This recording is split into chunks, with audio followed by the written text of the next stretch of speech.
va prendre place si vous voulez bien. On va commencer trop tard pour pouvoir finir à l'heure. Donc merci d'être venu à notre nouveau Café des chercheurs 2017 dans le siège donc, de la Fondation de France qui accueille notre Fédération pour la recherche en écologie, la FRAP. Donc le thème que nous avons choisi pour cette année, c'est les rapports entre l'alcool et la sexualité. On a tous des idées souvent assez préconçues, parfois un peu simplifiées, des relations entre alcool et sexualité. Et donc on a décidé de refaire un point d'actualité autour de cette thématique pour essayer de mieux en comprendre le type de relation, qu'elle soit simple ou compliquée. Donc nous avons la chance d'avoir Gonzague de la Roque qui viendra nous présenter ses recherches, puisqu'il a à la fois une activité en addictologie et une spécialisation en addictologie, et avec en même temps une approche de recherche à l'INSERM qui nous permet d'avoir un regard non seulement dans la pratique, mais aussi d'approche de recherche, qui est assez une des caractéristiques de la vision de la FRAP dans les problèmes de l'alcool. Alors normalement c'est Marie Choquet qui devait faire la première introduction avec quelques diapositives, notamment des données d'ESPAD sur le jeune. Et puis le mari de Marie a eu quelques soucis de santé, donc elle a dû s'absenter et m'a demandé juste de présenter ces diapositives, ce que je vais faire assez rapidement.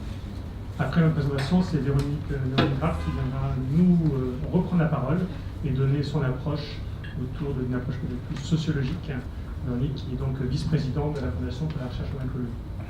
Donc sans plus tarder, on va passer les quelques diapositives d'introduction sur le sujet, qui, je le rappelle, sont basées essentiellement sur l'ESPAD, et donc des données essentiellement chez le jeune.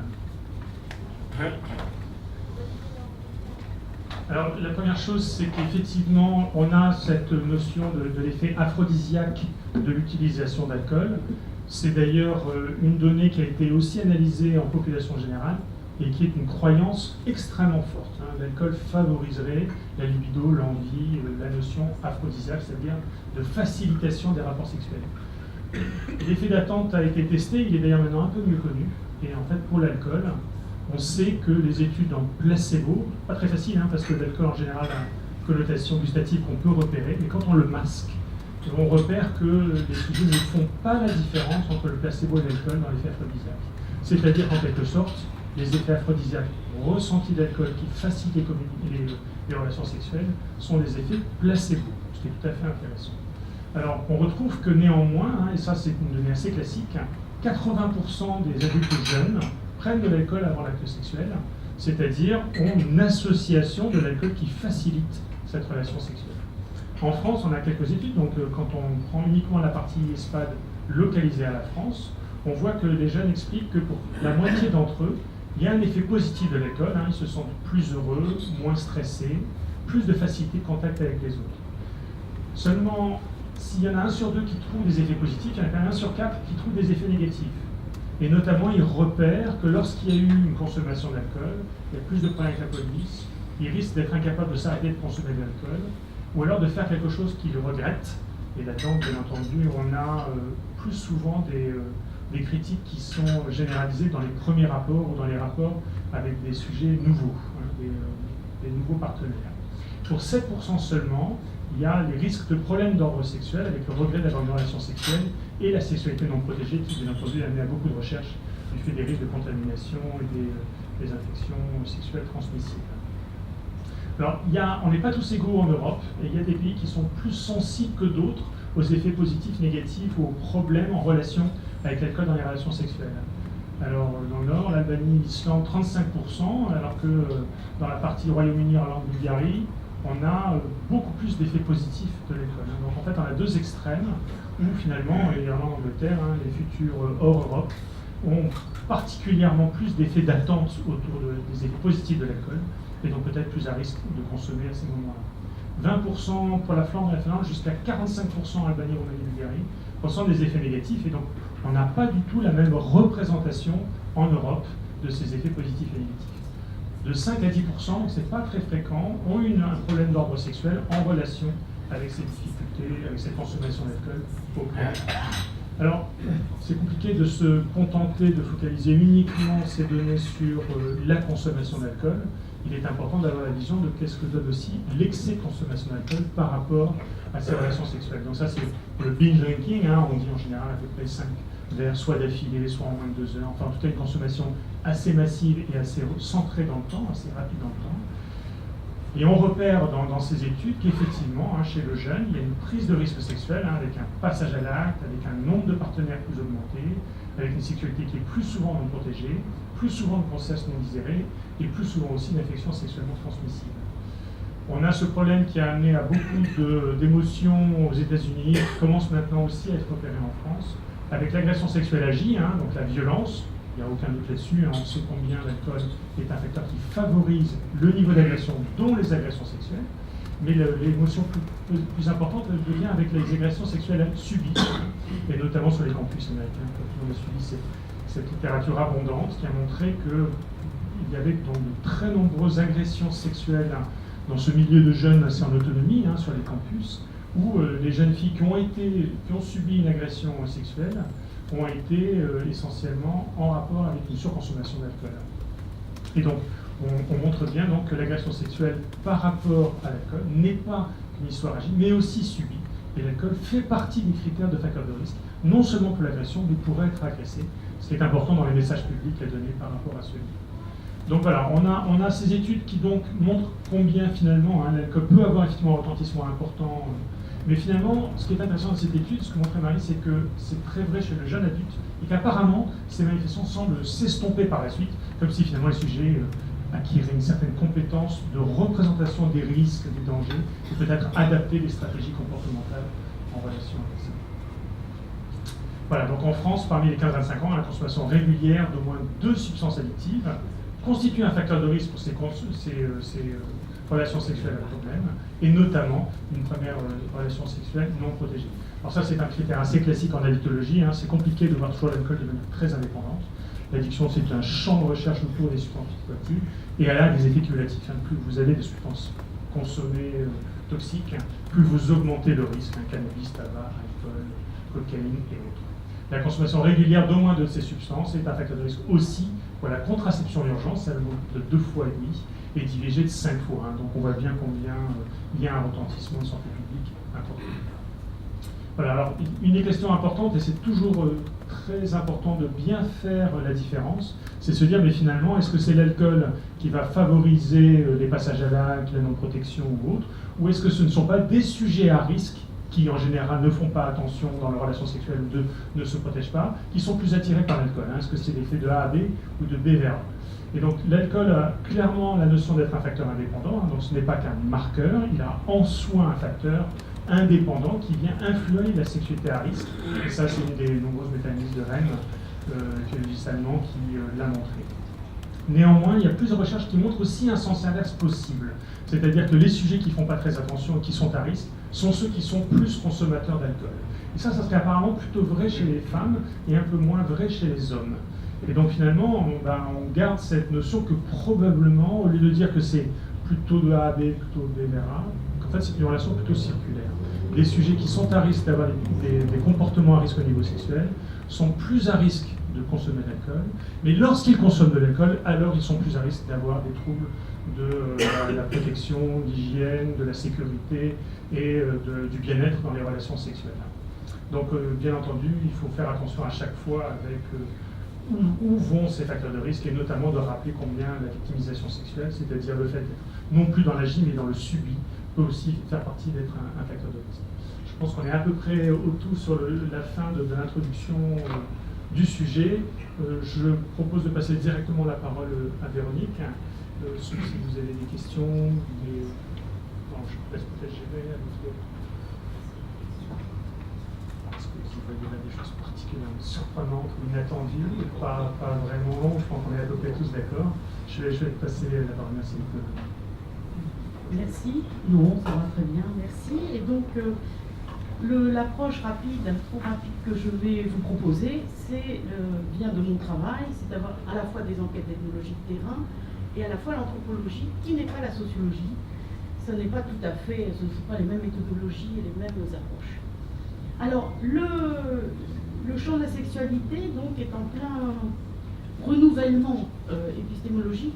Depuis d'ailleurs la fin du XXe siècle, les travaux de Foucault, 76, de Flandrin, 81, et après Boltanski, et actuellement le sociologue Michel Boson, lui un sociologue donc, qui travaille ces questions d'une façon ni psychologique, ni médicalisée, ni psychiatrique.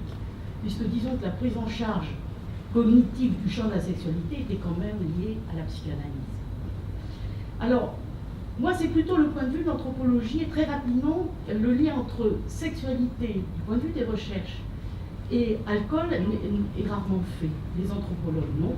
Les sociologues, non. Il n'est pas fait. Et les ethnologues, peut-être. Alors, la question de la sexualité pour l'anthropologie, c'est un classique, le début des enquêtes d'ethnologie, puisque filiation, parenté, famille, rencontres, conditions de la reproduction, etc., etc. Donc, c'est au sein des enquêtes d'ethnologie, dès la fin du 19e siècle et 20e siècle, qu'on a beaucoup de données sur la sexualité dans des sociétés non occidentales surtout. Alors, le premier point, moi je vais laisser de côté, du point de vue, alors là, de l'ethnologie, c'est-à-dire des situations et des scènes, le champ de la sexualité. Si je dis sexualité et alcool, j'ai trop de domaines disparates, hétérogènes, en fait je ne peux pas les lier. Alcool et violence sexuelle. Alcool et ratage sexuel. Il y a aporie, difficulté de ne pas en avoir, par exemple, de sexualité. Alcool et rencontres sexuelles. Alcool, etc., etc. Alcool et orgie, ça fait partie. Il y a beaucoup de travaux maintenant sur. Et donc, si vous voulez, moi j'ai choisi la rencontre. Pourquoi? La rencontre, lorsqu'une nouvelle génération, pour les anthropologues, qui sont très attentifs aux cultures, où on définit les personnes en fonction des âges, des sexes et surtout des classes d'âge, plus qu'autrement, d'une certaine façon, eh bien, quand la nouvelle génération arrive, l'enjeu de la rencontre, du rapprochement physique entre deux étrangers, parce que c'est bien d'exogamie dont on parle, donc deux jeunes qui ne se connaissent pas, hein, c'est bien les conditions n'a pas le temps, enfin c'est la condition. Et donc, les conditions de rapprochement à la fin de l'adolescence, sous certaines conditions, entraînent, si la rencontre donc, collective entre deux générations, à la fin de l'enfance, si la chose se passe à peu près correctement, qu'est-ce qui se passe en réalité?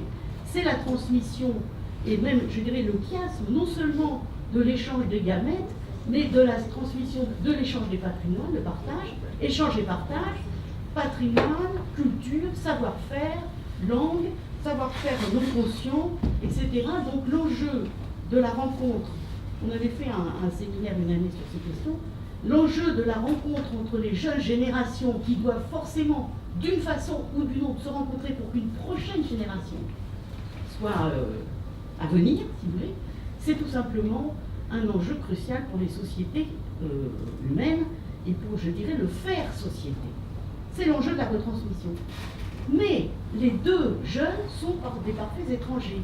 Du point de vue de la sociologie, donc on constate, du point de vue des enquêtes technologiques, et je déteste les généralités, donc toujours voir du cas par cas et penser qu'il y a des contradictions. Mais le plus souvent, la scène de la rencontre, elle est maîtrisée par l'ensemble de la communauté, dans des fêtes, dans des cérémonies, et pour des sociétés même non occidentales, où les jeunes qui sortent de l'enfance sont mis en majesté, leur corps, les phares, parfois sont des jeunes hommes qui sont fardés et qui ont le monopole, si vous voulez, du scintillement et de la couleur et de l'envoi de signaux esthétiques, le monopole des signaux esthétiques. Donc le bal, pour nous le bal, si vous voulez, il semblerait que les sociétés humaines mettent en scène, à un moment donné, la rencontre entre les jeunes des deux sexes, parfaitement étrangers, qui doivent se rapprocher physiquement, tout en étant contrôlés par la communauté. De fait, on constate ce contrôle, et l'exemple du bal traditionnel étudié dans la société traditionnelle française, par exemple, est assez caractéristique. Et dans le bal des débutants, on a une espèce de fossile, c'est-à-dire les adultes sont là, les jeunes filles sont les habits de la fête, l'entrée au bal, la beauté féminine, etc. Pour faire qu'à un moment, et s'il s'agit d'une époque contemporaine, arrive le slow, où deux parfaits étrangers peuvent se coller l'un à l'autre comme des chewing-gums, sans que personne dans la société ne trouve à redire, même dans des sociétés très traditionnelles. Alors, cet enjeu de la rencontre, évidemment, à partir du moment où il s'agit d'une scène, mettons, d'une fête, guillemets, puisque le mot fête, il est toujours un peu faux, d'une scène, d'un contexte, d'une situation où les corps sociaux sont en présence et mettent en présence les jeunes gens et les jeunes femmes, à partir du moment où il s'agit d'une fête qui s'installe dans le temps, qui s'approche de la nuit, qui peut s'enfoncer dans la nuit, on met en scène la question des consommations, voire des excès, voire ce qu'on appelle l'ivresse. Mais la danse, la musique, on constate que lors de cette fête, et peut-être même que l'invention de l'esthétique, au sens comment est née l'idée du rythme, de la musique, de danser, de sauter sur place, etc., dans à peu près toutes les sociétés humaines, c'est dans ce moment-là que sont mises en spectacle, pour le corps social tout entier, si vous voulez, les corps des jeunes gens, les corps des jeunes femmes parés en majesté, définis comme beaux, devant se rencontrer, et danse, consommation, musique, fête, qui sont autant de techniques finalement pour ce rapprochement problématique entre des jeunes, donc je répète, qui ne se connaissent pas, et qui donc vont être en situation d'avoir à se rapprocher physiquement avant de se connaître autrement. Alors, je quitte cette problématique générale, mais je voulais dire juste avec un point, c'est très intéressant de voir que quand on pense à nos sociétés contemporaines, on pense à l'adolescence, fin de l'enfance-adolescence, donc cette scène festive de la rencontre, elle a lieu une fois, c'est pas une fois. C'est en relisant le travail de la jeune Margaret Mead, donc c'est 1928, donc elle est non des îles Samoa, etc. Et elle dit, elle filme, etc., elle est très novatrice. L'adolescence n'existe pas dans la population qu'elle regarde.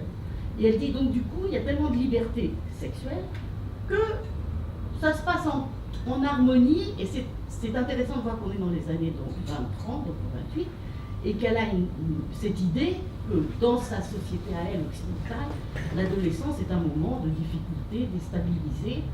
Et quand on pense difficulté adolescence, on pense excès, transgression, excès, alcool, psychotrope, etc. Peut-être dans les années 30, ce schéma avait bougé, n'était pas tout à fait le même, mais c'est un schéma qu'on retrouve dans Shakespeare. Donc on peut adolescence déstabilisée égale nuit, bruit, conduite de vacarme, excès, transgression mineure, excès d'ivresse et de consommation de vin, d'alcool, etc. Elle dit il y a des cas où c'est pas possible. Parce qu'il n'y a pas d'adolescence. Cette phrase, c'est il n'y a pas d'adolescence, au sens problématique. Et je trouve ça, alors, ce qu'elle a dit, ne le prenez pas pour une vérité de l'anthropologie, puisque dans les années 83, je crois que c'est Freeman, il a complètement déconstruit cette idée. Donc, mais prenez l'idée que peut-être il y a des situations où une autre problématique de l'adolescence se pose de façon extrêmement différente.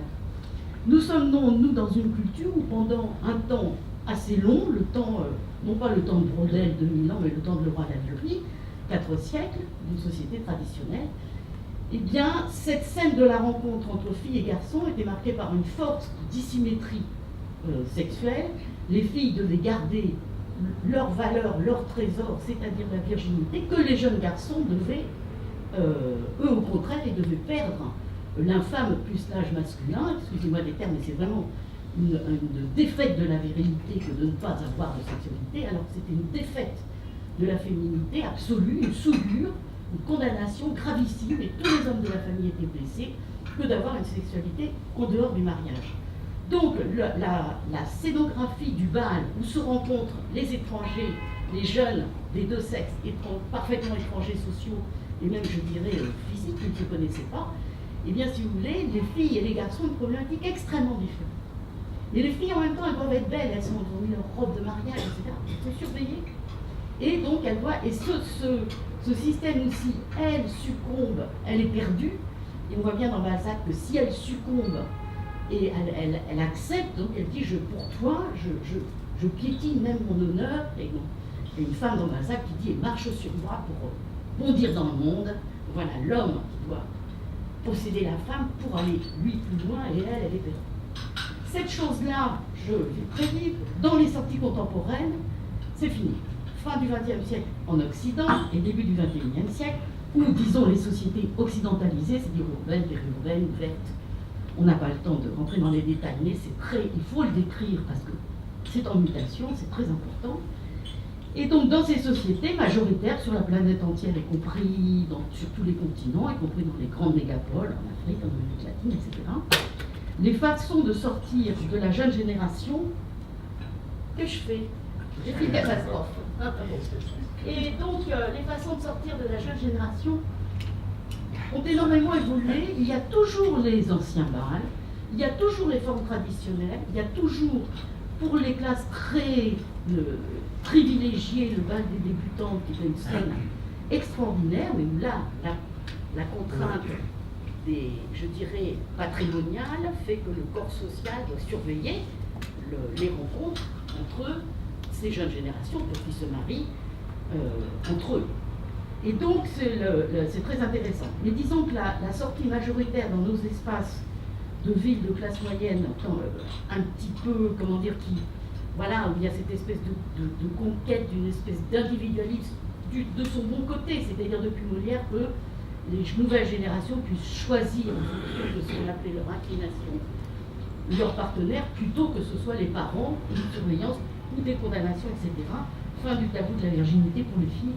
Et j'ai pris, parce que j'étais au jury de sa thèse, donc cette thèse très intéressante, aménagement de l'espace et urbanisme. Alors, enjeux sociaux urbains du noctambulisme, le cas de Paris et de Madrid au début du XXIe siècle. Et donc, c'est la thèse de Florian Guérin, bref, donc je l'ai épluché.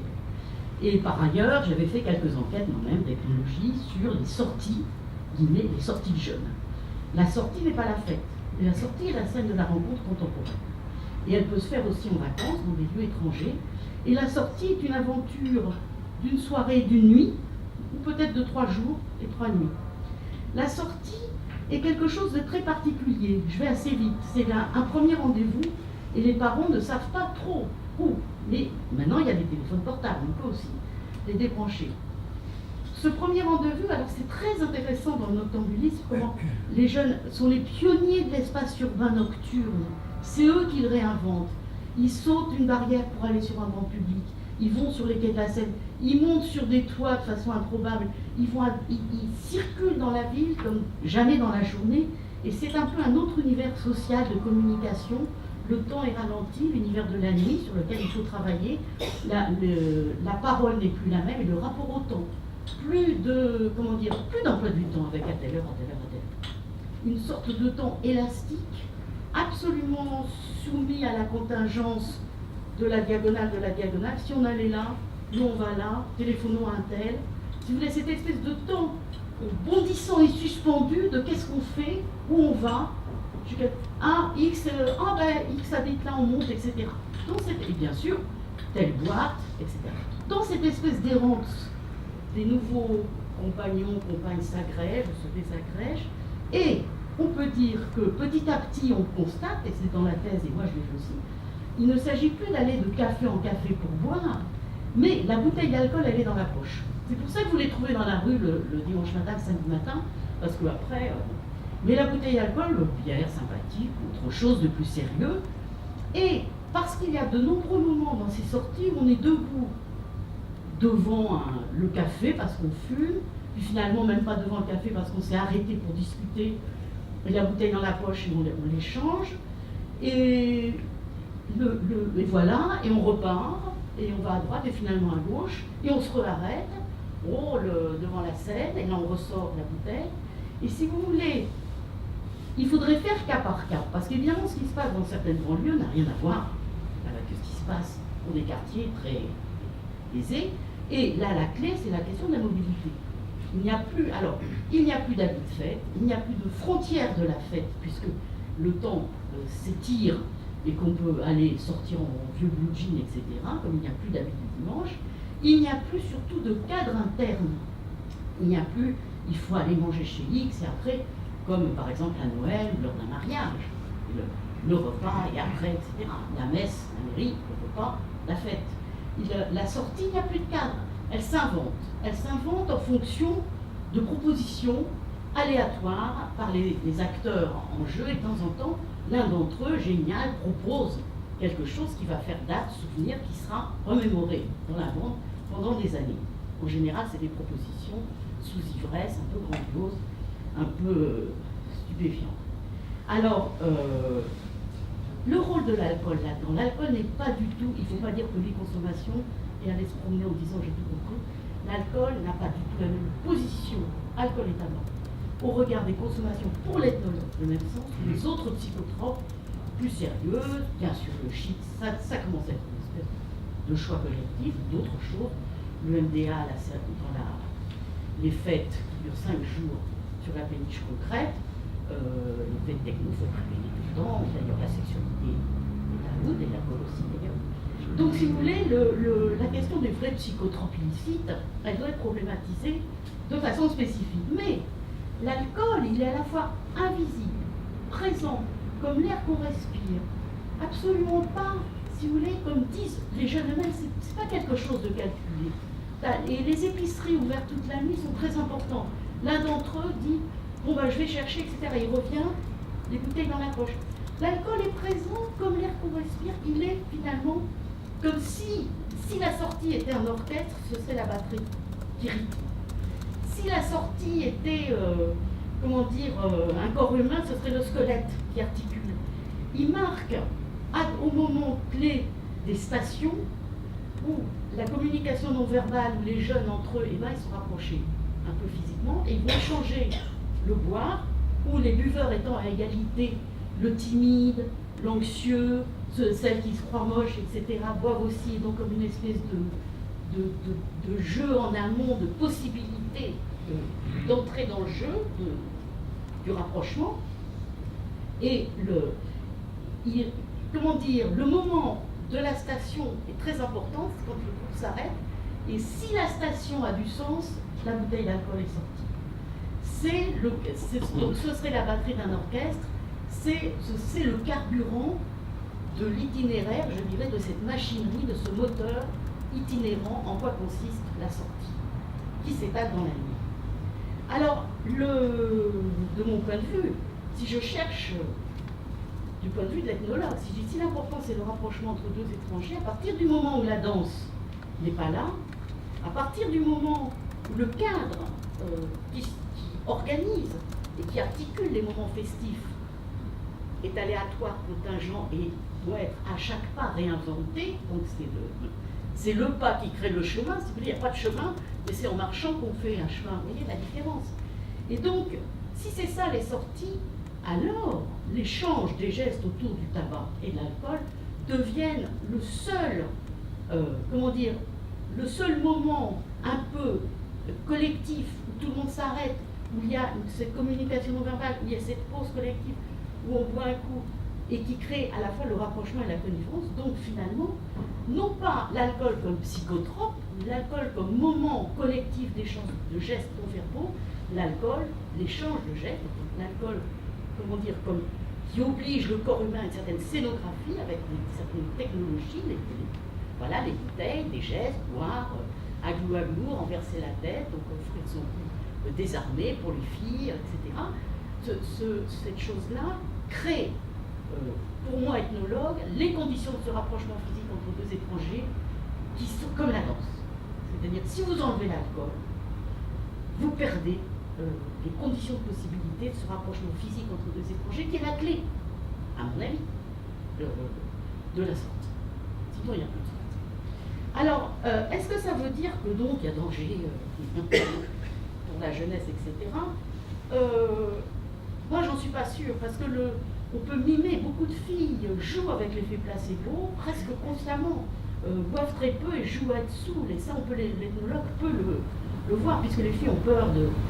Et les garçons, eux, ils peuvent y aller franco. Et alors, juste donc, en conclusion, une phrase m'avait frappée dans un film ethnologique assez ancien, sur les sorties festives en Bretagne, où le garçon disait « Elle était tellement saoule que je ne sais pas si elle ait dit oui ou non. » Et ils ont eu un rapport sexuel. Et je crois que la fille était tellement saoule qu'elle-même ne savait pas si elle disait oui ou non. Et donc je voudrais juste, et c'est ma conclusion, sur ces formes festives qui s'en vantent, d'une jeunesse qui finalement retapisse la ville, recrée l'espace urbain à sa façon, et tente de donner du sens à sa propre nuit collective, et organise comme ça, dans une espèce d'anomie, eh bien, je pense que filles et garçons ne sont pas, les symétriques inverses ne sont pas sur une parallèle. Pour les filles, et bon, on n'a pas le temps, mais c'est le changement de statut historique de la sexualité, illégitime, disons, en dehors des règles du mariage, etc., qui a complètement changé, et même, disons, le statut de la sexualité dans la société. C'est devenu, petit à petit, il faudrait faire l'histoire, mais non seulement une norme, une injonction dans les séries, dans les films, dans les livres, le partagé par toutes les classes sociales et toutes les couches de croyances politiques. Une injonction qui fait que le ratage, la faillite, c'est être exclu du groupe, c'est ne pas rencontrer, c'est que la vie passe, c'est ne pas en avoir. C'est un ratage d'ailleurs tellement infâme, c'est une honte et une telle infamie que seul l'alcool et le psychanalyse peuvent faire face à ça, qui n'est avoué à personne. Donc c'est devenu une injonction identitaire. C'est quelque chose qui pèse. Donc la jeune fille se dit, contrairement à une autre époque, elle disait, oh là là, je dois protéger ma vertu, elle se dit au contraire, il faut y aller, en avant sur le front comme en 14, il faut y aller, parce que sinon, l'infamie de la Virginie. Et si vous voulez, on peut comprendre que les jeunes filles ont quand même le risque de la grossesse, le risque, et puis une espèce de distance à la mécanique de la sexualité que n'ont pas les garçons. Il y a une dissymétrie dans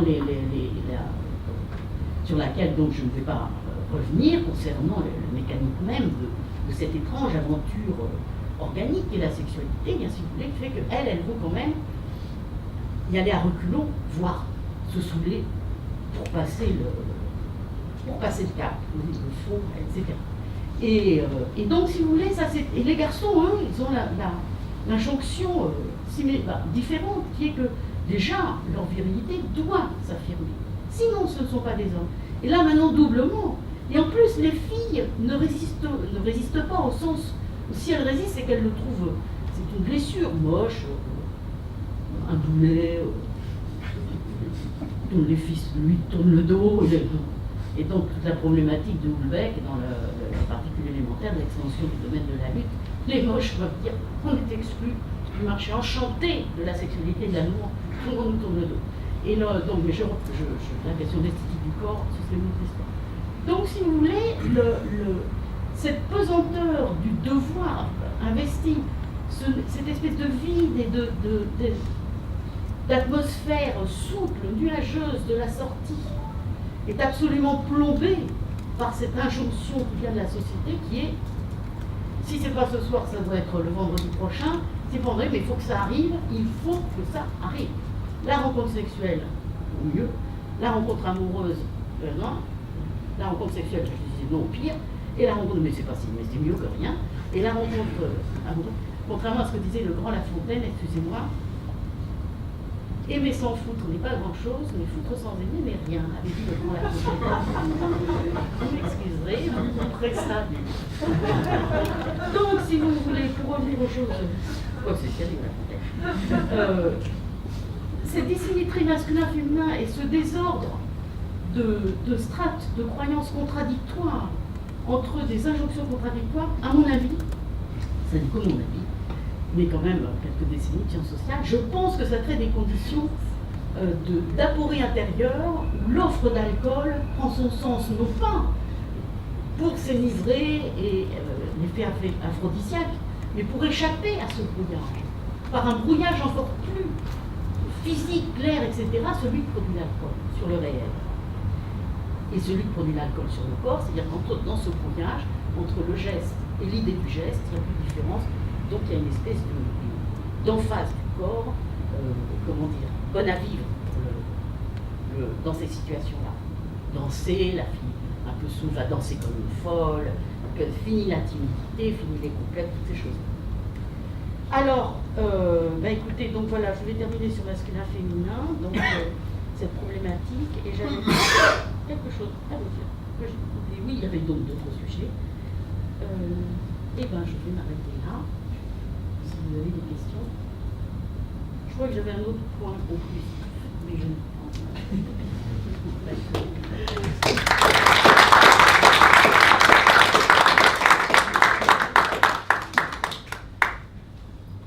Ce sont des recherches en cours pour la sortie sur la sexualité. Il y a beaucoup de domaines, mais très peu liés à l'alcool. Il faut l'avouer en sociologie. Chercher dans Michel Bozon, c'est une énorme bibliographie. Il y a zéro dans Michel de Certeau, zéro. Donc, en fait, c'est par l'ethnologie, l'anthropologie, par la question des situations que l'alcool arrive. Mais sinon, vous voyez, il vient de...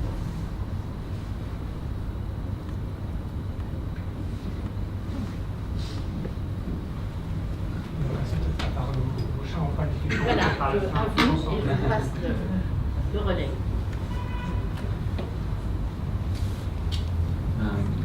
Merci beaucoup pour cette présentation. C'est difficile de se passer derrière.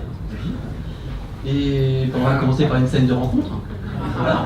Ils ne sont pas complètement jeunes, ils ne sont peut-être pas complètement ivres, mais oui, en tout cas de vouloir faire la paix peut-être.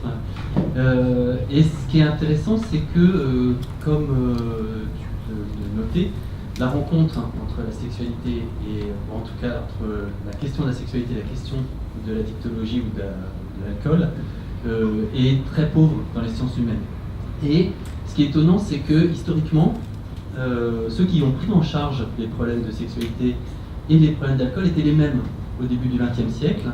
Et progressivement, quand les deux disciplines se sont structurées, la dictologie et la sexologie, il y a eu une séparation. Et d'un seul coup, il n'y a plus aucun lien qui se font entre les deux. Et depuis quelques années, ce lien est en train de se renouer. Il y a des passerelles, il y a des discussions qui se font. Et il y a 3 semaines, peut-être que vous avez vu que la ministre de la Santé, Marisol Touraine, a lancé un grand plan santé sexuelle de 2017 à 2030, où les structures addictologiques, notamment les XAPA, etc., sont au cœur du dispositif. Alors, dans sexualité, dans ce plan, il y a 4 grands thèmes, on va dire, même si, comme tu précisais, c'est compliqué, parce qu'il y a plein de trucs, hein, quand on parle de sexualité, c'est une constellation de choses. On va dire 4 grands thèmes. Le premier thème, c'est celui de la fonction sexuelle, hein, et au niveau des problèmes, c'est tous les problèmes de dysfonction érectile, d'éjaculation précoce, de vaginisme, de troubles du désir. Il y a un deuxième grand thème qui est celui de la conjugalité, hein, et comment l'alcool fait tiers dans le couple. Le troisième grand thème, c'est le thème du comportement sexuel, avec notamment les conduites à risque, avec les violences sous alcool, avec les prises de risque et les IST, et puis récemment, toute la question autour de ce qu'on appelle le chemsex, hein, c'est-à-dire la sexualité sous produit, hein, et qui touche particulièrement à la communauté homosexuelle, et avec une variante qui s'appelle le slam, vous savez, où les gens s'injectent des bolus de Viagra, de kétinone, il y a plusieurs substances qui s'injectent d'un seul coup comme ça. Ils font un rodéo sexuel pendant 24 heures, ils ne se souviennent de rien, en général ils s'infectent, et c'est un peu une catastrophe. Et donc il y a des lits à l'hôpital qui s'ouvrent pour les slameurs à l'heure actuelle. Et la dernière thème, c'est celui de la procréation, avec toute la question des aides à la procréation, des problèmes de fertilité, des souffrances d'alcoolisation fétale, etc. Ce dont moi je vais vous parler, c'est essentiellement les 2 grands thèmes, c'est-à-dire la fonction sexuelle et la conjugalité, puisque les autres thèmes viennent d'être abordés. Sur la fonction sexuelle, alors entre la consommation de produits et développer un comportement addictif, vous savez qu'avec le nouveau DCM, on est plutôt sur un continuum, hein, on n'est pas sur des strates comme ça. Et c'est pareil, entre la sexualité fonctionnelle et la dysfonction sexuelle, il peut y avoir comme ça un continuum. Et il y a des relations qui se font un petit peu dans tous les sens. Alors, pardon ? Non, c'est parfait. Donc, tu précisais Shakespeare dans ta présentation, et il y a cette phrase qui est connue dans Macbeth, où l'alcool provoque le désir, mais diminue la performance. Et donc, il y a cette idée de l'effet aphrodisiaque. Je vais revenir plus précisément sur ce que tu évoquais sur cet effet aphrodisiaque et l'effet d'attente. Cet effet aphrodisiaque est très connu. On voit qu'il y a effectivement beaucoup de personnes qui utilisent l'alcool lors des rapports sexuels. On va passer parce que tu en as parlé au départ. Ça, c'est une enquête qui est faite effectivement chez les jeunes américains sur les campus, et on voit qu'effectivement, il y a plus d'1 sur 2 qui imaginent que l'alcool va permettre d'améliorer en fait le plaisir sexuel, même si les 3/4 reconnaissent que effectivement ça va poser des problèmes d'érection. Donc on est bien dans la théorie Macbeth.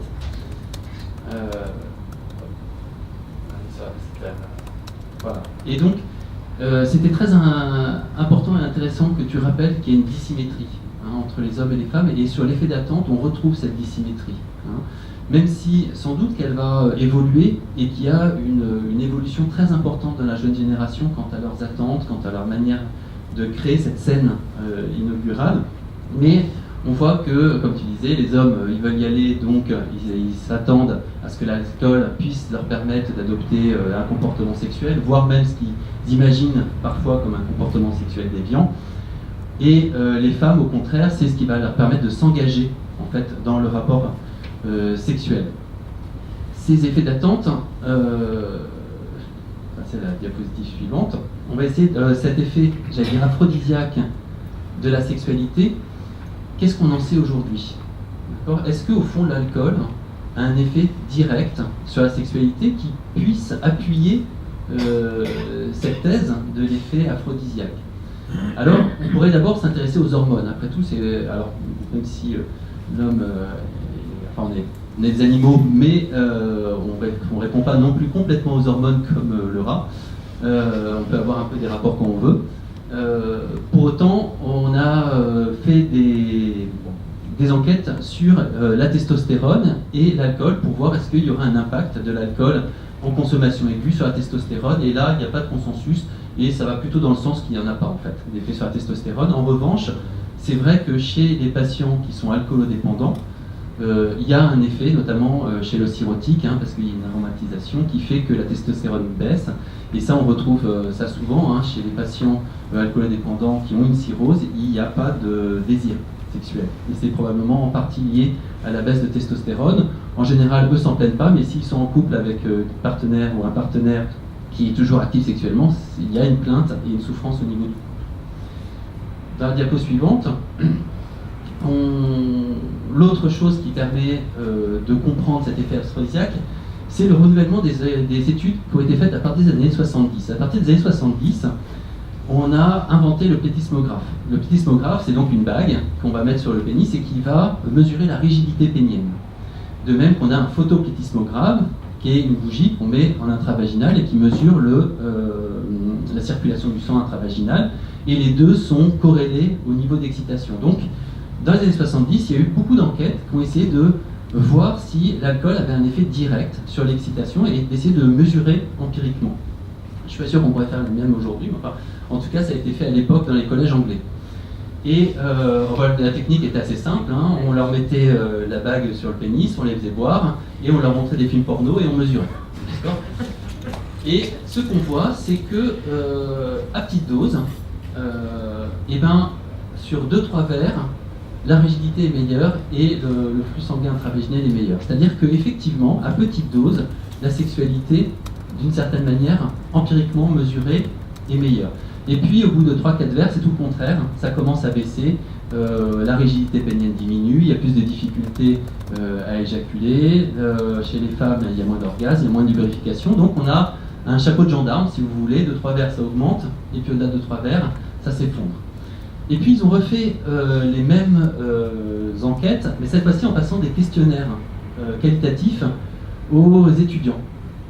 Et chez les hommes, quand on leur pose la question en fonction de l'alcool qu'ils boivent, ils disent bien qu'à 2-3 verres, ça améliore, et ils se sentent plus puissants, plus virils, etc. Et puis, au bout de 3-4 verres, ils disent, bah non, là, ça marche moins bien, et surtout, le problème sur l'éjaculation, ils ont vachement plus de mal à éjaculer.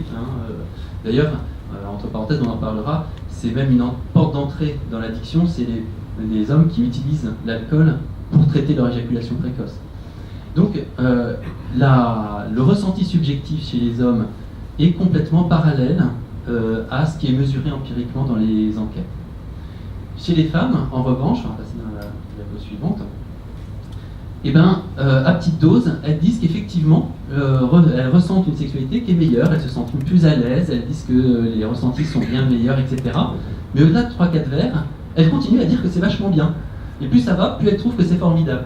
Et donc, si on passe sur la diapo suivante, on se retrouve dans deux situations qui sont très différentes et qui appuient ce que tu racontais sur cette dissymétrie. C'est-à-dire que là, on a une sorte de mesure réelle de cette différence, s'il fallait le prouver, entre la sexualité des hommes et la sexualité des femmes. Le ressenti n'est absolument pas le même. Donc, probablement qu'effectivement, les femmes, entre ce qu'elles ressentent psychiquement, etc., dans le rapport sexuel et la réalité de leur corps, il peut y avoir une dissymétrie qui n'existe pas chez l'homme parce que ça marche plus quoi. D'accord ? Alors la question, hop, je vais reprendre celle d'avant. la question c'est ça. C'est pourquoi, au fond, sur quelques verres, on a une augmentation mesurée de la rigidité et du flux sanguin intravaginal. Et Dawson et Lawson ont refait des enquêtes, mais cette fois-ci, ils ont pris 4 populations et ils ont manipulé les croyances sur deux populations. Il y avait une première population qui prenait de l'alcool et c'était de l'alcool, une seconde population qui prenait de l'alcool mais on leur disait que ça n'en était pas, et c'était avec un mélange de gin tonic, enfin pas de gin tonic, mais c'était des produits très sucrés, donc c'est difficile de faire la différence. Une troisième population où on leur dit que c'est pas d'alcool alors que c'en est, et une dernière population où on leur dit que c'est pas de l'alcool et ça n'en est pas. Et là, on se rend compte que les deux populations qui pensent prendre de l'alcool, que ça soit de l'alcool ou que ça n'en soit pas, on retrouve exactement ce phénomène-là. Et donc là, on comprend, si vous voulez, à la fin des années 80, qu'en fait, l'alcool n'a pas un impact direct aphrodisiaque sur la sexualité, mais c'est bien l'effet d'attente. On va passer à la diapo suivante. Encore celle d'après. Et avec toutes les théories de l'apprentissage de Bandura, c'est-à-dire si on s'attend à ce que la sexualité si on s'attend à ce que l'alcool améliore sa sexualité, et ben on s'engage effectivement avec plus de vigueur, on va dire, dans le rapport sexuel, et il y a un effet placebo qui est réel et qui existe et qui améliore effectivement. Alors, en soi, c'est donc on peut dire qu'effectivement ça marche, hein. Il y a un vrai effet, hein. Faut pas le négliger, et c'était important de le rappeler que l'alcool c'est aussi un ciment de la rencontre, c'est aussi ce qui permet de faire rencontre, et puis ça désinhibe. Toute la difficulté c'est que on se rend compte que dans les populations fragilisées, notamment chez les femmes, les populations fragilisées c'est celles qui ont eu des violences sexuelles par exemple, ou qui ont des homosexualités qui sont mal vécues par exemple, et bien dans ces populations, le niveau de croyance sur l'effet placebo, enfin sur l'effet aphrodisiaque de l'alcool est bien plus important. Et c'est un problème parce que c'est ces mêmes populations qui vont développer plus d'addiction. Et donc on se rend compte que plus, au fond, quand les gens n'ont pas de problème dans leur corps, dans leur tête, ils vont bien, etc., ils utilisent l'alcool, ça n'a pas de conséquences. Mais si jamais vous êtes en difficulté par rapport à votre propre sexualité, que vous êtes mal à l'aise, etc., vous risquez d'utiliser l'alcool pour pouvoir dépasser ça, et vous allez créer un lien, on va dire, un peu obligatoire, intrapsychique sur ce lien entre sexualité et alcool qui fait que progressivement vous risquez de tomber dans l'addiction. Et ça c'est quelque chose qui est extrêmement important, notamment au moment où on a quand même des consultations jeunes consommateurs, d'évaluer au fond leurs croyances sur l'effet de l'alcool sur la sexualité, parce que c'est un marqueur prédictif d'une évolution vers l'alcoolodépendance. Ensuite, en consommation chronique, alors, c'était un de mes grands sujets il y a quelques années, on va en discuter peut-être à la fin de l'intervention, c'est que le fait que la sexologie et l'addictologie soient si séparées, c'est un vrai souci, parce qu'il y a 70% des patients alcoolodépendants qui ont des problèmes de sexualité. Et donc, c'est vraiment important qu'on puisse le prendre en charge. Et c'est d'autant plus, alors soit pour des problèmes physiques, hein, qu'on comprend bien, parce que l'alcool long cours, ça entraîne des neuropathies, ça entraîne des cirrhoses, donc ça entraîne tout un cortège de problèmes somatiques qui vont dans le sens de développer des dysfonctions sexuelles. Et donc, c'est vraiment important de prendre ça, parce que on se rend compte, là, depuis quelques années, que en prenant en charge la dysfonction sexuelle, eh ben, c'est un levier de motivation pour les patients pour sortir de l'addiction. Donc c'est quelque chose qui est aussi important de créer ce lien au niveau des addictologues et des sexologues pour mieux prendre en charge les patients. Et puis, sur la diapo suivante, il y a la question du sevrage. Alors la question du sevrage, ceux qui sont addictologues connaissent bien ce problème, c'est que pendant la période d'alcoolisation, les gens avaient une sexualité, et au moment où ils s'arrêtent, ils n'en ont plus. Alors ça, c'est un espèce de paradoxe, où les patients se retrouvent dans cette situation où, sous alcool, j'étais puissant, j'arrête l'alcool, je fais une cure, je vais dans un SSR, et je deviens impuissant. Donc, autant reboire. Et c'est très important aussi de connaître ça, cette apparition des troubles sexuels de novo après l'arrêt de l'alcool, parce que c'est un facteur de risque de rechute. Et on sait que si l'abstinence couplée à la sexothérapie, ça divise par 2 le risque de dysfonction sexuelle à l'arrêt de l'alcool. Donc, pour toutes ces raisons, c'est vraiment important, on va passer à la diapo suivante, de faire un lien, on va dire, entre la dictologie et la sexologie. Alors, on va passer rapidement les diapos suivantes, parce que ça serait redondant par rapport à ce qui a été dit. Donc voilà, ça on va passer, et on va passer à la question de la conjugalité. Il y a beaucoup de recherches, et là aussi depuis les années 70, mais essentiellement aux États-Unis, sur ce lien à double entrée ou ce cercle vicieux qu'il y a entre la consommation de produits et la relation conjugale. Ça paraît, j'enfonce une porte ouverte, que effectivement, plus le patient, si c'est un homme, boit, plus sa partenaire va être un peu en difficulté, plus elle va être en difficulté, plus elle va adopter des contre-attitudes, et plus elle adopte des contre-attitudes, et notamment autour de la sexualité, plus ça renforce, on va dire, la consommation de produits. Et donc, par rapport à ça, il y a énormément de données empiriques qui ont essayé d'étayer ce cercle vicieux, notamment sur l'impact sur le bien-être conjugal. On sait que l'alcool dans le couple, ça fait tiers, que les couples où il y a une alcoolodépendance, il y a plus de mésententes conjugales, que la communication est moins bonne, qu'il y a des dysfonctions sexuelles, qu'il y a plus de violence et qu'il y a beaucoup plus de séparation que par rapport à la population générale. On sait aussi à quel point l'alcool impacte le conjoint, et on voit tout ce qui a été fait sur l'alcoolodépendance, avec de l'agressivité, de l'aversion, le passéisme, cette manière de dire « ah mais t'as toujours été comme ça », etc. et de voir que le passé désastreux qui a mené dans la situation présente. La prophétie auto-évaluatrice avec « mais de toute façon tu n'arriveras jamais à sortir de là », etc. Et puis la baisse de confiance, et on sait que plus l'alcool dure dans un couple, plus la capacité de soutien du partenaire est mise à mal et diminue. Donc, par rapport à ça, il y a 2 grands protocoles, une thérapie qui s'appelle la thérapie comportementale de couple, centrée sur l'addiction, qui a été mise en place aux États-Unis, à la fois dans le Massachusetts et dans l'Oregon, par McCready et Timothy O'Farrell. McCready, c'était des thérapies individuelles de couple, alors que Timothy O'Farrell, c'était des groupes de couple.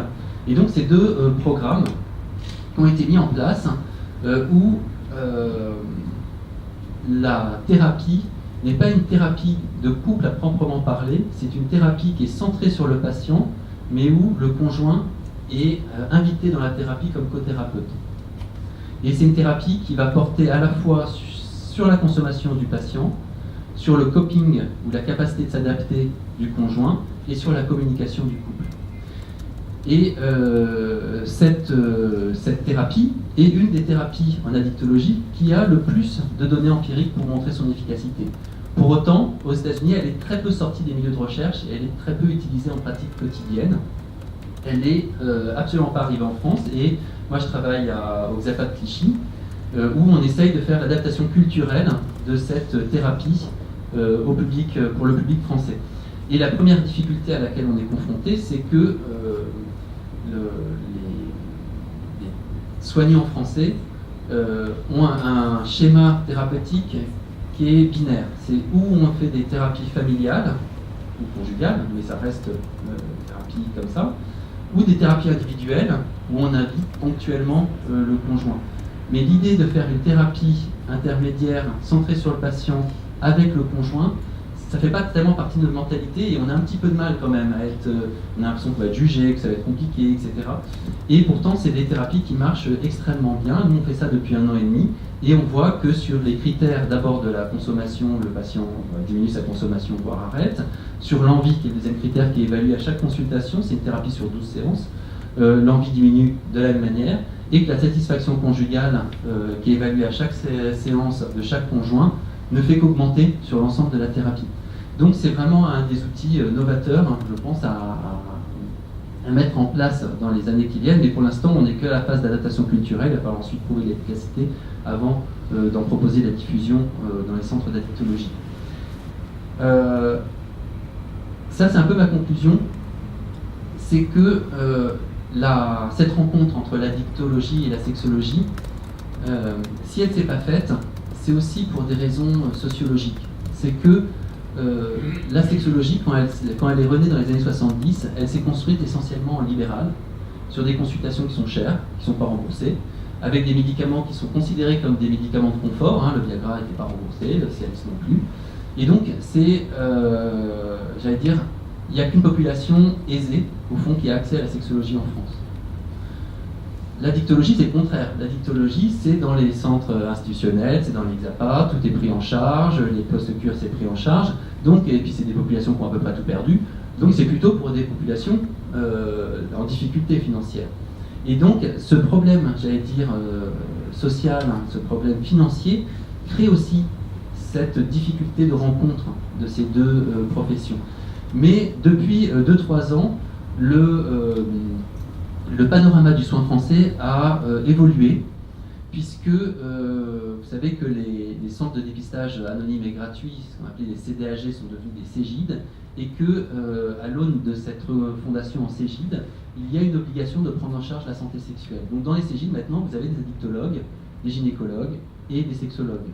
Et donc, cette rencontre, elle est en train de se faire, et donc, dans ce cadre-là, on est en train de monter, pour l'instant, Paris-Île-de-France, un grand réseau pour essayer de comprendre qui fait quoi, dans quelle structure, et essayer aussi de sensibiliser, et c'était un peu le sens de ma venue ici ce matin, sur ce lien entre sexualité et alcool pour que les professionnels de santé aussi y soient sensibilisés. L'idée, c'est pas de créer une surdiscipline qui serait l'addictosexologie, où on ne serait plus qu'addictosexologue, parce qu'à ce moment-là, on va faire mal l'addiction et on va faire mal la sexologie. C'est plutôt d'essayer de créer une discipline transverse, mais qui puisse faire que, par un travail de réseau, les patients qui ont des difficultés addictologiques puissent être pris en charge maintenant en sexologie. Je vous remercie.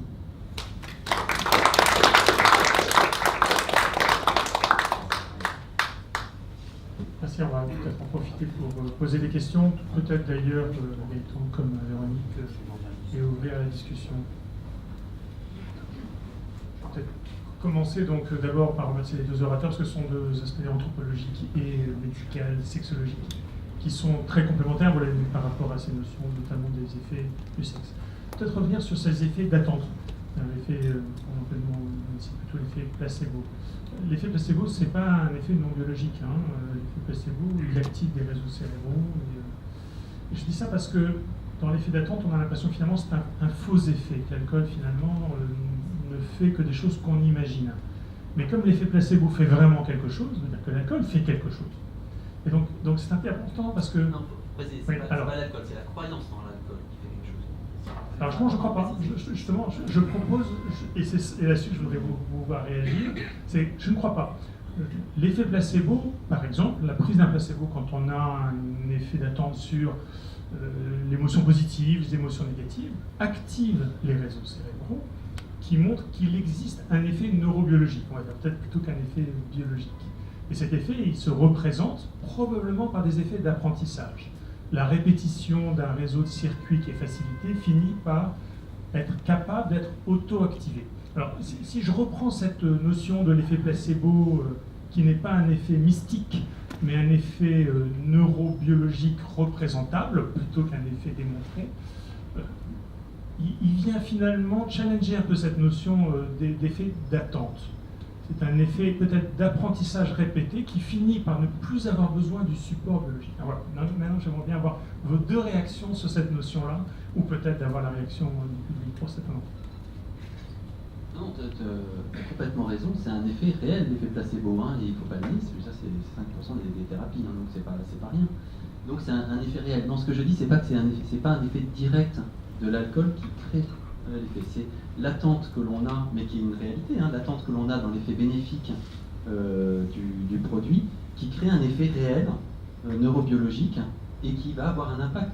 Vous savez, pour parler d'érection, parce que c'est plus simple, l'érection, c'est une relaxation des muscles lisses du pénis. Hein, puisque souvent, c'est d'ailleurs important d'expliquer ça aux patients, parce que comme ils voient le pénis qui s'érige, ils imaginent que c'est une contraction du pénis. Non, c'est une décontraction. Hein, c'est une décontraction des muscles lisses qui fait que ça crée des espaces dans lesquels va venir le sang qui donne la rigidité. Les muscles lisses, ils sont sous le contrôle du sympathique et du parasympathique. Donc, on explique aux patients que pour avoir une érection, il faut mettre du frein.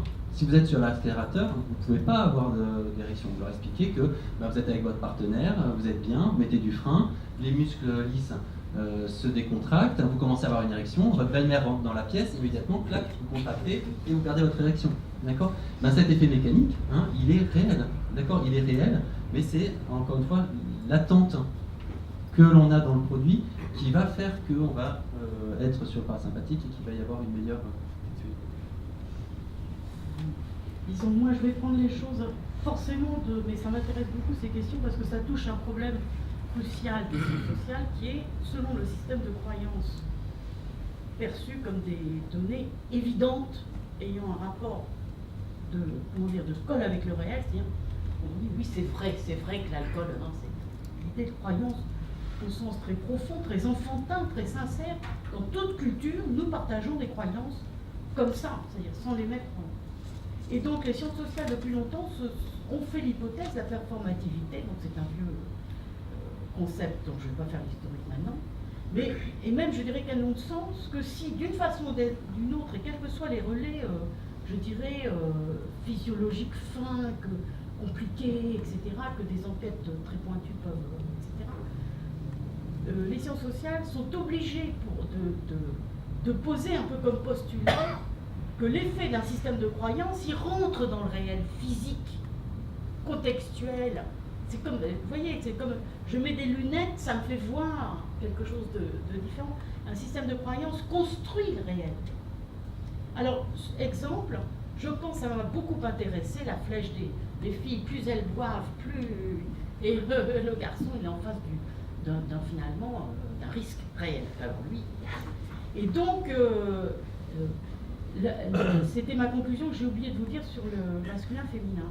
Il se trouve, donc on n'a pas de théorie de la culture, mais il y a de fortes chances pour que les strates culturelles appartenant à des époques historiques antérieures soient travaillent le présent. Le passé travaille le présent. Et la valeur de souillure de la sexualité qu'on voit dans les injures, le lexique des injures, qu'on voit dans même la linguistique, c'est-à-dire, excusez-moi, guillemets, je vais te baiser, qui fait de la sexualité imposée une punition, en temps de guerre, en temps de paix, punition, qui fait, ou la sexualité débridée, qui fait que sur la fille, il y a eu des enquêtes dans les cours d'école, la fille qui est trop libre, on dit elle va avec tous les garçons, etc., dévalorisation, elle est souillée. L'effet de souillure de la sexualité est toujours vrai.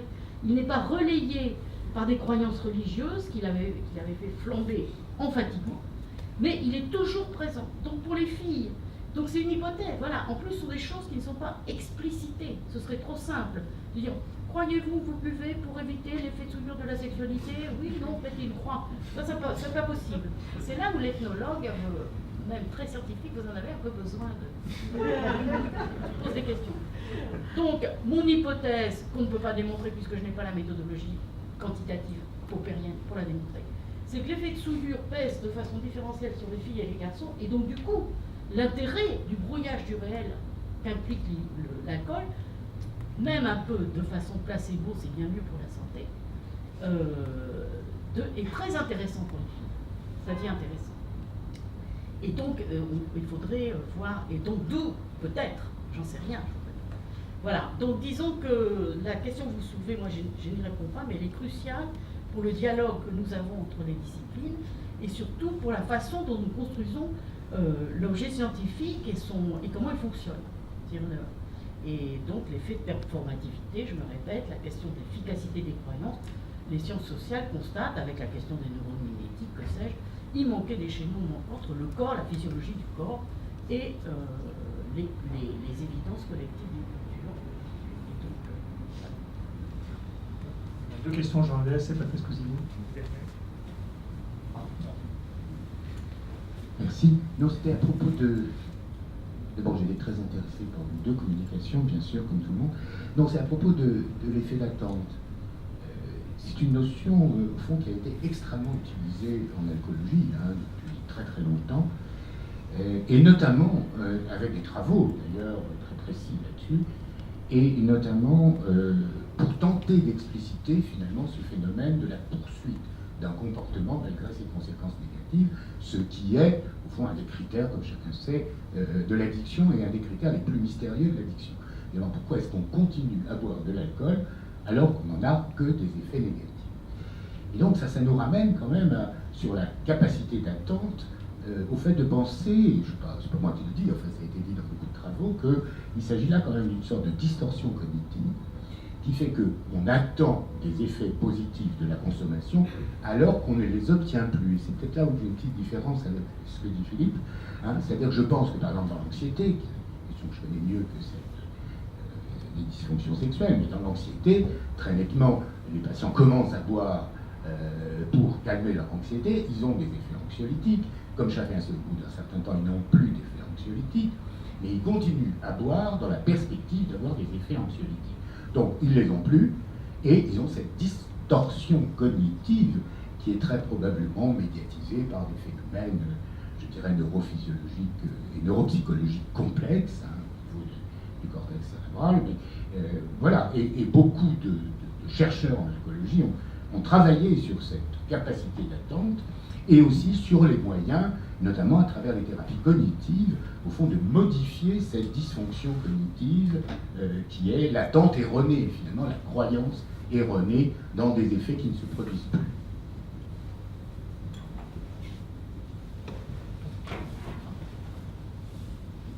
Merci. Même ma question elle est plus recentrée sur l'effet placebo. L'alcool est quand même un vasodilatateur général. Alors, dans les études qu'on fait, on s'adresse au problème, c'est des organes génitaux. Est-ce qu'on a regardé, en particulier, quand on étudie l'effet placebo potentiel, s'il y a une différence entre l'effet vasodilatateur général et celui qu'on observe au niveau des organes génitaux? Et en particulier, est-ce qu'on l'a fait chez des personnes naïves qui n'avaient pas consommé ou très peu consommé, ou, comme l'a évoqué Philippe il y a quelques instants, chez des personnes qui étaient déjà des consommateurs chroniques d'alcool, même sans être excessif, et peut-être qu'à ce moment-là, l'effet placebo serait très différent. Est-ce que ceci a été analysé? Ça n'a pas été analysé, et ça serait vraiment super important et intéressant de le faire. Il y a un décalage, si vous voulez, entre les enquêtes qui ont été faites, je vous présente là chez les étudiants, c'est les années 70. Dans les années 70, on ne connaît pas encore l'effet du monoxyde d'azote sur les artères. Ça, on connaît ça que depuis qu'il y a tout le travail sur le Viagra, etc. Donc c'est dans les années 2000. Donc maintenant qu'il y a beaucoup de travaux qui se font sur l'effet, effectivement,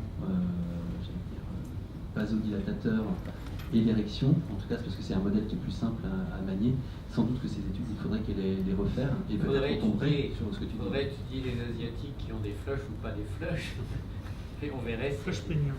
Une question derrière. Vous avez montré le diagramme sur le ressenti de la relation sexuelle avec la différence homme-femme, et vous avez parlé ensuite de l'effet placebo. Quand vous avez vos deux groupes d'hommes, l'un qui boit de l'alcool et qui, après 3-4 verres, ressent une relation sexuelle dégradée, celui qui n'a pas pris d'alcool en croyant en prendre, est-ce qu'il a lui aussi la relation sexuelle dégradée?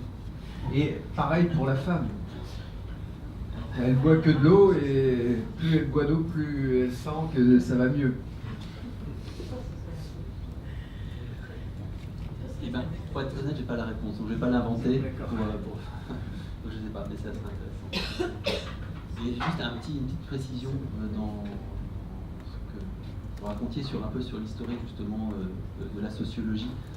Parce qu'à l'heure actuelle, la sociologie, il y a, moi je travaille à l'INSERM dans l'équipe qui fait les grandes enquêtes sur la sexualité. Hein, c'était avant Nathalie Bajos, il y avait Boson, il y avait Spira et Génie, moi je travaille avec Génie. Et on travaille beaucoup aussi sur un modèle qui est apparu il y a quelques années qui s'appelle le script sexuel, hein, de Simon et Gagnon.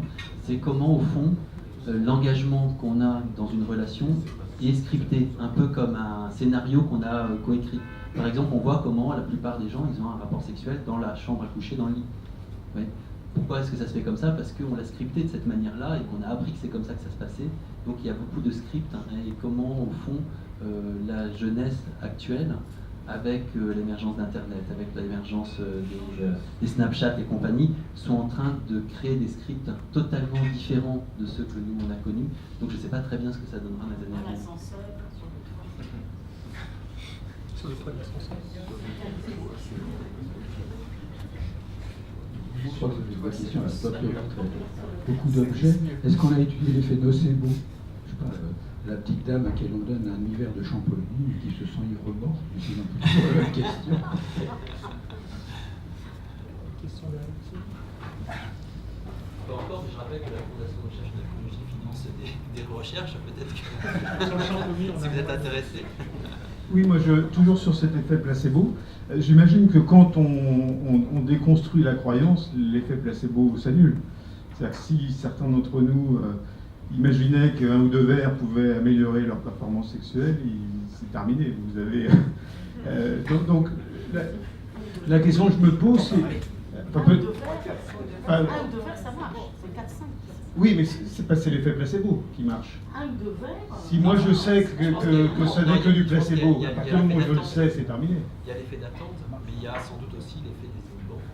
Ah oui, d'accord. Et alors du coup, la question que je me posais, c'est en termes de recommandations. Si vous deviez passer un message à quelqu'un qui vous dirait, mais finalement, l'alcool, est-ce que c'est bon pour la sexualité? Est-ce que vous répondriez oui ou non, en fait? C'est un petit peu, mais quelle serait finalement la recommandation du scientifique, du sexologue? Juste très vite, puisque j'ai le micro, pour la question que je trouve passionnante, est-ce que si je déconstruis la croyance, tous les effets d'attente placebo, même physiologiques, etc., se retombent? Et par exemple, pour la valeur de souillure, j'ai tendance à penser qu'un système de croyance, c'est pas une chose homogène et intellectuelle. Je crois que 2 et 2 font 4, il me semble. C'est quelque chose qui est partagé, surtout quand il s'agit de valeurs identitaires, etc., qui est stratifié, qui est non conscient, non pas que ce soit un inconscient freudien, mais quelque chose de non conscient, donc qui travaille quand même, de sémiologique quand même, et il faudrait le définir. Et on déconstruit la jeune fille moderne de 15 ans, qui déconstruit le tabou de la virginité en disant quelle horreur la virginité, il faut passer la casserole. Mais en même temps, elle ne sait pas elle-même que la menace de souillure qui est dans le lexique, toutes les injures collectives, la menace de souillure qu'implique pour elle, plus que pour le garçon, plus que pour son frère, la sexualité, l'usage de la sexualité, elle travaille en même temps. Donc, je ne pense pas, pour certains cas, pas tous, mais c'est une très très bonne question. Est-ce qu'on quand on déconstruit, on change? Et s'il fallait répondre simplement à cette question de l'effet, moi je ne dirais pas en fonction de la dose, je dirais en fonction du public.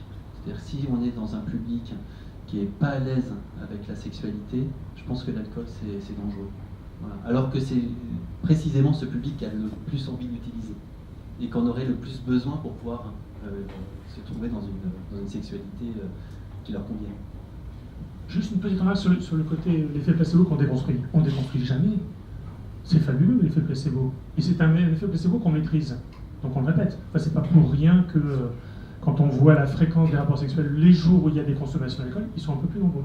Et dans la population générale, en dehors des gens qui ont des problèmes d'alcool, des problèmes de sexualité. Pourquoi? Parce que l'effet placebo qu'on maîtrise, c'est un effet qu'on va répéter. C'est un apprentissage positif renforçant de l'utilisation d'un effet placebo. Et ça ne veut pas dire que c'est un effet physiologique. C'est-à-dire que c'est un effet placebo avec récompense. Un effet récompensé, c'est un effet qui va être répété. Si vous êtes d'accord. Ah non mais totalement. Mais c'est aussi pour ça que je parle de public. Et là on a un patient au XAPA, il a constaté que l'héroïne, ça retardait l'éjaculation. Lui, il a commencé son premier rapport, il était éjaculateur précoce à un point que dès que ses partenaires arrivaient vers lui, il éjaculait dans son pantalon. Donc c'était un problème. Et sa partenaire, qui était consommatrice à l'époque, lui dit essaye l'héroïne, il fait un shoot d'héroïne, et il se constate qu'ils ont un rapport super. D'accord ? Il ne connaît pas des rapports sans héroïne. Et aujourd'hui, où il est ce traitement de substitution, etc., qui veut arrêter, il dit bah oui, mais sauf que moi j'ai plus de copines, et même avec des prostituées, ça marche pas.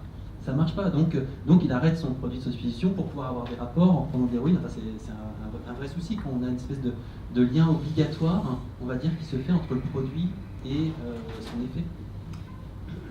Je voudrais juste reprendre sur les aspects dans l'effet de ce qu'il y a une jolie étude qui a regardé non pas avant ce qui se passe par rapport à la consommation d'alcool, mais après la satisfaction par rapport à la relation sexuelle qui a été obtenue. Et notamment en fonction du niveau d'attente, c'est-à-dire de la représentation pour chacun des sujets, de j'ai besoin d'alcool parce que ça m'aide en performance, en désinhibition, en relaxation, en plaisir, à peu près tous les niveaux. Ce qui est très intéressant, je trouve, c'est que aucun des sous-groupes ne montre une amélioration du bien-être ressenti au cours de la relation sexuelle. C'est-à-dire que l'évaluation très objective de la qualité de la relation sexuelle réalisée n'a aucune modification en relation avec l'alcool. Donc c'est vraiment, quand on dit effet d'attente placebo, qu'on mixe un peu les deux, c'est vraiment parce que c'est de l'attente, c'est pas de l'évaluation pendant ou après. Et par contre, ce niveau d'attente, ben voilà, ce sont des choses sensibles, la relation sexuelle, on s'engage dans l'autre, on ne sait pas trop, c'est le cas de dire, on ne sait pas trop vers quoi ça donne, donc on se met à risque. Et donc avoir un soutien, une illusion que les choses peuvent être contrôlées, ben c'est quelque chose que les gens utilisent. Je crois que Michel a une question. Non, c'était un complément par rapport à l'effet placebo. Merci tout d'abord pour ces effectivement de présentations absolument remarquables. L'effet placebo, c'est quelque chose qui ne dure pas. C'est-à-dire que lorsque, en plus de la manip que vous avez indiquée, là, qui est clé pour identifier s'il y a réellement un effet de l'alcool malgré tout, ou si ce n'est qu'un effet placebo, lorsqu'il s'agit d'un effet placebo, lorsqu'il est répété, il disparaît. Il faut absolument un renforcement s'il y a réellement un effet pharmacologique. Bon, l'exemple type, c'est la maladie de Parkinson, où on traite avec la DOPA. La DOPA donne des effets neurobiologiques qu'on visualise en imagerie chez le patient. Et à un moment, on ne lui donne plus de DOPA, on lui donne simplement de l'eau sucrée. Et il a exactement les mêmes modifications neurobiologiques au niveau central. Si vous lui donnez de la DOPA, à chaque fois, il va se reproduire toujours le même phénomène. Mais si vous lui donnez de manière répétée l'eau sucrée, ça marche une fois, ça marche deux fois, puis après c'est fini. Donc là aussi, c'est une façon éventuellement aussi de montrer très clairement qu'il ne s'agit que d'un effet placebo et que l'alcool n'a pas du tout d'action pharmacologique. L'autre point que je voulais éventuellement demander, l'autre question que je voulais vous poser, c'est concernant les thérapies. Vous avez bien insisté sur les deux thérapies différentes, donc soit on s'adresse effectivement au couple, ou elle recoupe dans un groupe, mais concrètement, qu'est-ce qu'on fait quand on parle de sexothérapie? Par exemple, avec ce que vous préconisez, vous, lorsqu'il s'agit, non pas que je sois concerné, mais je veux dire qu'à chaque fois, lorsqu'il s'agit de psychothérapie, on donne comme ça des mots, on parle de TCC, etc., etc. Mais quand on n'est pas dans le bain, on ne sait pas ce que c'est concrètement. Donc là, est-ce que vous pouvez nous dire en quelques mots en quoi s'agit, en quoi effectivement consiste cette approche thérapeutique donc lorsqu'on a un groupe comme ça? Moi, je vous ai parlé de deux thérapies. C'est d'abord la thérapie étayée par le conjoint d'addictologie. Ça, c'est pas de la sexothérapie. C'est l'utilisation ou l'importation d'une thérapie américaine qui est une thérapie comportementale de couple centrée sur le problème d'addictologie. Et là, c'est une TCC en 12 séances qui ressemblerait un peu au programme phare, vous voyez, où on va apprendre aux patients à refuser un verre, etc. Mais on part du principe que ce qui est important, c'est pas qu'il arrive théoriquement à le faire dans la consultation. Moi, ce qui m'importe, c'est qu'il arrive à le faire concrètement dans la vraie vie. Et la vraie vie, la personne sur qui il peut s'appuyer, c'est quand même son conjoint. Donc, et puis, c'est aussi travailler au faire en sorte que le conjoint n'ait pas de contre-attitude. C'est-à-dire que quand il passe un faux pas, que ça soit pas un drame d'un seul coup où on met la tête sous l'eau. Ouais, c'est des choses comme ça. Donc ça, c'est dans le cadre de la thérapie qui est extrêmement planifié. Enfin, à chaque séance, on fait un certain nombre de choses qui travaillent. Et en plus, quand elle a été mise en place, il y a beaucoup d'intégration d'entretien motivationnel dedans, parce que les conjoints, ils n'ont pas forcément envie, au fond, de venir dans la consultation. Et puis, c'est des thérapies qui prennent le modèle de Skinner, c'est-à-dire de renforcement par la contingence et pas par la règle. C'est-à-dire que, vous savez, quand vous apprenez à faire du golf, soit vous prenez un guide sur le golf, d'accord, et puis on vous explique comment faire, soit vous prenez un club, vous tapez, puis vous voyez ce qui se passe, d'accord. Et bien le renforcement de la contingence quand vous tapez est plus fort que le renforcement par la règle. Et ben en thérapie c'est pareil en fait. Et donc c'est vrai qu'on joue beaucoup sur l'émotion dans cette thérapie comportementale de couple, où on fait en sorte que l'un et l'autre soient en contact avec l'émotion de l'autre pour qu'il y ait un changement qui s'opère à l'intérieur même de la thérapie. Ça c'est pour les thérapies comportementales, enfin pour les thérapies étayées par le conjoint en addictologie. Après, ce qui est de l'ordre de la sexothérapie, à l'heure actuelle, c'est des thérapies qui se partagent entre 3 grandes techniques. Soit c'est la thérapie masterienne qui vient de Master et Johnson, qui est une thérapie comportementale de couple. On va faire enfin le mot est moche, mais enfin de la rééducation, on va dire, sexologique, d'accord, où on va demander aux patients, par exemple, au départ, de ne pas avoir de rapport, avec des espèces d'injonctions paradoxales comme ça, qui vont évidemment d'ailleurs franchir, mais pour essayer de diminuer l'angoisse de performance. Hein, et on essaye de travailler sur cette angoisse de performance progressivement. Vous avez après un deuxième modèle qui est la sexothérapie corporelle de Desjardins, qui est un modèle canadien, où là ça travaille beaucoup sur le parallèle qu'il y a entre les contractions musculaires et les dysfonctions sexuelles. Donc si on apprend aux gens à se relaxer et à relâcher leurs contractions musculaires, ils sont plus à l'aise dans la sexualité. Alors ça donne des trucs qui paraîtraient complètement fous de l'extérieur, hein, mais par exemple dans le traitement d'éjaculation précoce, on se met à 4 pattes avec le patient, on lui apprend à faire le chat pour bouger son bassin, parce que les patients avec des éjaculations précoces sont tellement tendus et tellement contractés qu'ils font l'amour comme un rabot. Et donc l'idée c'est de mettre un peu de fluidité dans le corps pour les aider justement à maîtriser leur excitation. Et puis vous avez un dernier modèle qui est la sexoanalyse de Crépeau, qui est beaucoup plus sur un travail psychothérapeutique, sur les fantasmes et relancer l'imaginaire érotique. Voilà à peu près les 3 grandes sexothérapies qui existent à l'heure actuelle. Et à ça, il faut rajouter tout le travail de la médecine sexuelle ces dernières années, avec les injections intracaverneuses, avec le Viagra, avec tout ça. Je ne sais pas si ça répond à vos questions. Sacré challenge de décrire la sexologie en 2 coups de cuillère à peau, mais c'était super d'avoir effectivement cette fin. Et puis bravo aussi pour avoir fini sur les mains du golf, parce que pousser une balle dans un trou en tenant bien le manche. Chaque son tour, il faut dire arrêter la caméra. C'était difficile de passer à côté. Donc merci aux 2 orateurs. C'est vrai que c'est super d'avoir toujours ces approches un peu recherche et clinique et en même temps anthroposociaux, logiques, qui permettent d'avoir justement une organisation, une vision qui permettent la richesse. Et c'est vraiment, j'espère encore, la marque de fabrique de l'AFRA. Merci pour vos présences et vos questions nombreuses. J'espère que vous avez aussi participé autant et en tout cas bénéficié de cette illustration de nos 2 présentations. On va vous remercier d'être venus et puis donc venir au prochain Café des chercheurs pour lequel le thème vous sera donné bientôt. Merci beaucoup. Bonne journée.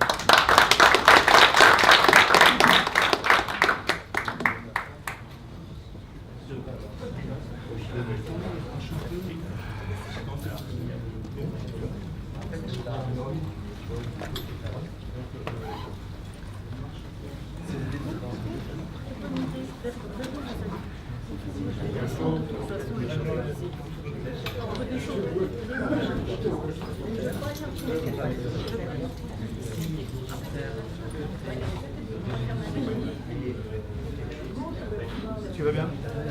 Qu'est-ce que tu fais là? Travailler pour le... Ah, d'accord, en fait.